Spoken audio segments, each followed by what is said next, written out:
मुझे रईस की सोच बहुत अजीब सी लगी है। वो ऐसे हैं नहीं जैसे उन्होंने बात की है। तुम लफ्जों में फंस रही हो बेटा। उसके बात करने के मकसद को देखो कि वो बात क्या करना चाह रहा है। खुदा हाफिज। वो कमिश्नर के ऑफिस जाना था, इंक्वायरी कमेटी की सिटिंग है। खैर से जाओ और कामयाब पलटो।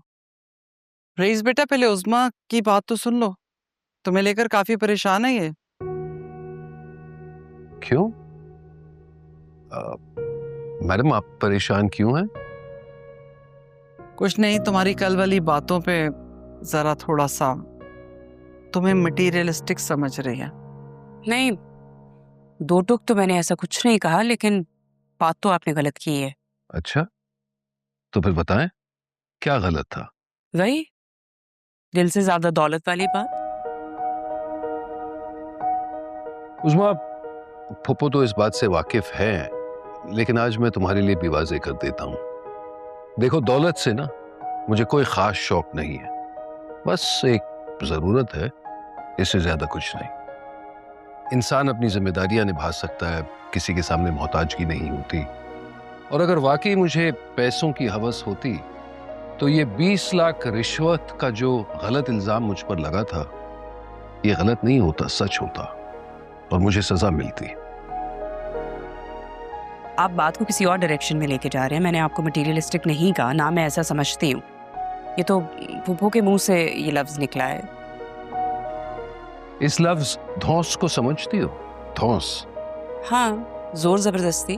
That's right. फिर तो तुम ये भी जानती होगी कि जहां धौंस हो वहां इखलाकियात नहीं होती।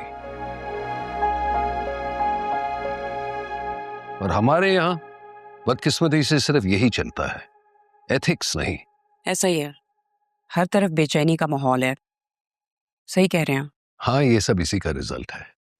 यानी जिसके पास पैसा हो वो दूसरों पर धौंस जमाता है, या फिर अपने पैसों की ताकत से दूसरों को खरीद लेता है जो ताकतवर हो। अब तुम ही बताओ, क्या वाकई ऐसे बदशक्ल माशरे में तानिया और अबीरा किसी कमजोर शख्स के साथ रह सकती हैं? यहाँ अबीरा और तानिया का जिक्र क्यों आ गया? मैंने उनका जिक्र किया है, सिर्फ ये बताना चाहता हूं कि मेरी दोनों बहनें जिंदगी भर इस घर में रह सकती हैं, लेकिन जब तक उन्हें दुरुस्त शख्स नहीं मिलता ना, तब तक उनकी शादी नहीं हो सकती। शाम को मिलते हैं फुप्पो। खुदा हाफिज। खुदा हाफिज बेटा। फूफो, आपने तो मरवा ही दिया था मुझे। मुझे तो लगा था मुझे डांट पड़ेगी इससे। और देखिए, उनको अभी तक याद था कि हमने अबीरा के बारे में बात की थी। नहीं बेटा, तानिया और अबीरा तो हर वक्त उसके दिमाग में रहती हैं, उन्हें कैसे भूल सकता। और रही बात तुम्हारी, तो मैं नहीं चाहती तुम दोनों के बीच में कोई भी गलत फहमी बने। अच्छा हुआ ना दोनों ने बात क्लियर कर ली। और अबीरा जो ख्वाब देख रही है, वो उनका क्या? तो कोई बात नहीं, देखने दो उसे ख्वाब।